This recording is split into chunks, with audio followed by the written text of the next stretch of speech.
रुको, स्क्रॉल मत करो। एक सच बताऊं, हो सकता है आप लेजी नहीं हैं, फिर भी हर दिन खुद को आलसी कहते रहते हैं।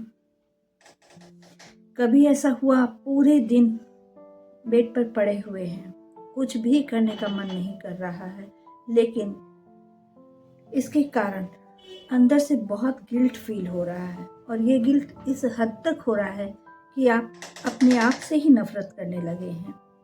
अगर हाँ, तो ये वीडियो आपके लिए ही है।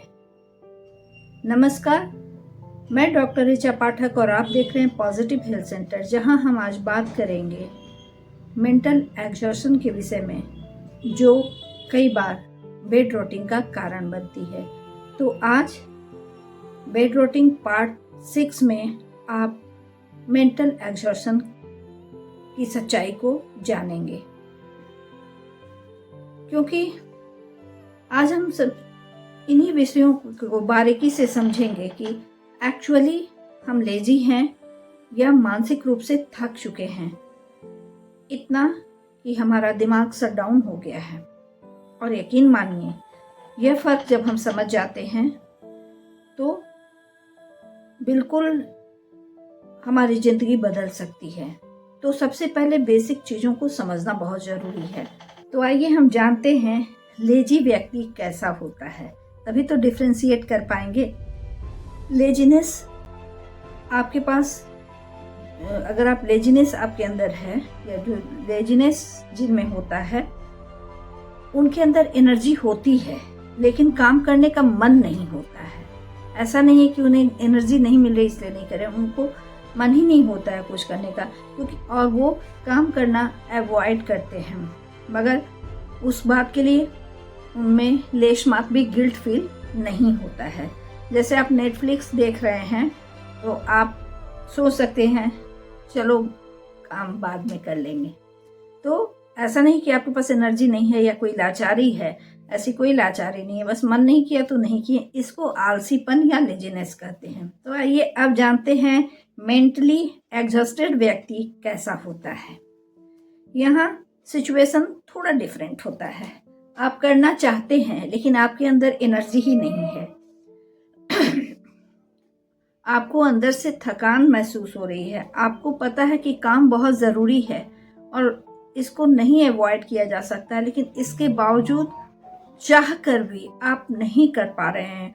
और जब आप नहीं कर रहे हैं तो उससे आपको सुकून नहीं मिल रहा है, बल्कि आपके अंदर बहुत ही स्ट्रॉन्ग गिल्ट फीलिंग डेवलप होती है। सिर्फ गिल्ट फील ही नहीं, उसके कारण आपके अंदर फ्रस्ट्रेशन आ जाता है, सैडनेस ऑफ मूड हो जाता है, यानी ये सारी चीजें एक साथ होती हैं। इसे मेंटल एग्जॉर्शन कह सकते हैं। तो डिफरेंशिएट करना हो अगर लेजी कौन है और मेंटली एग्जॉस्टेड पर्सन कौन है, तो 2-4 पॉइंट पर हम कर सकते हैं। जैसे सबसे पहली बात यह है कि जो लेजी लोग होते हैं वो एक्सक्यूजेस ढूंढते हैं। इसके विपरीत मेंटली एग्जॉस्टेड लोग जो होते हैं वो खुद से ही इसकी लड़ाई लड़ते हैं, यानी अगर वो नहीं कर पा रहे हैं तो अंदर ही अंदर वो इसके लिए स्ट्रगल कर रहे होते हैं। लेजी जो होते हैं वो जो है काम करने को अवॉइड करते हैं, जबकि मेंटली एग्जॉस्टेड काम करना चाहते तो हैं लेकिन वो कर ही नहीं पाते हैं। लेजी लोगों में इसके कारण कोई गिल्ट फील नहीं होती है, जबकि मेंटली एग्जॉस्टेड जो होते हैं उनमें गिल्ट बहुत ज़्यादा होता है। लेजी लोगों में एनर्जी बनी रहती है, जबकि मेंटली एग्जॉस्टेड व्यक्ति के अंदर एनर्जी खत्म हो जाती है। जो लेजी होते हैं उनके पास चॉइस होता है, लेकिन जो मेंटली एग्जॉस्टेड होते हैं उनके पास कोई चॉइस नहीं होता है। तो ये कुछ चीज़ें हैं जिससे आप डिफ्रेंशिएट कर सकते हैं कि बंदा जो है वो रियल में आलसी है या मेंटली एग्जॉस्टेड हो गया है। क्योंकि कई बार लंबे समय तक जब हम मेंटली एग्जॉस्टेड होते हैं तो ये बेड रूटीन का कारण बन जाती है। तो कुछ प्रैक्टिकल या व्यवहारिक उपाय हैं जिसके माध्यम से हम इस तरह के सिचुएशन से अपने आप को निकाल सकते हैं। खुद को लेबल करना बंद कर दीजिए। ये एक बुरी बात है, क्योंकि मैं लेजी हूँ, मैं आलसी हूँ, ये जब हम लगातार कहते रहते हैं तो इसका साइकोलॉजिकल इफेक्ट हम पर जरूर पड़ता है, और वो ये कि हमारा सेल्फ कॉन्फिडेंस बहुत ही लो हो जाता है और इन्फ्योरिटी कॉम्प्लेक्स आने लगता है। तो अपने आप को लेवल करना सबसे पहले बंद कीजिए। माइक्रो स्टेप्स लीजिए, जो मैं हर वीडियो में बता रही हूँ बेड रोटिंग के, ये बहुत इम्पोर्टेंट रोल प्ले करता है, हीलिंग के लिए बहुत ज़रूरी है। तो इसके लिए पूरे काम की जगह मुश्किल से 5 या 10 मिनट के लिए कोई छोटा सा काम कर सकते हैं, जैसे बिस्तर से उठ जाना, 1 पेज किताब पढ़ लेना। इस तरह के छोटे छोटे स्टेप्स लेकर आप उसके अगेंस्ट अपनी लड़ाई में जीत सकते हैं, उस बेड रोटिंग सिचुएशन में जाने से अपने आप को बचा सकते हैं।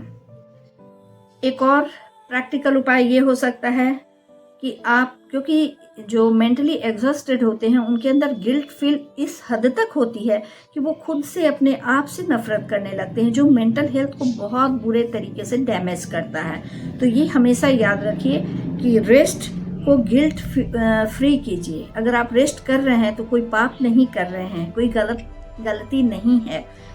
अगर आपको अंदर से मानसिक थकान हो रही है, आप मेंटली एग्जॉस्टेड हैं, तो रेस्ट करना आपके लिए हीलिंग प्रोसेस का फर्स्ट स्टेप भी हो सकता है।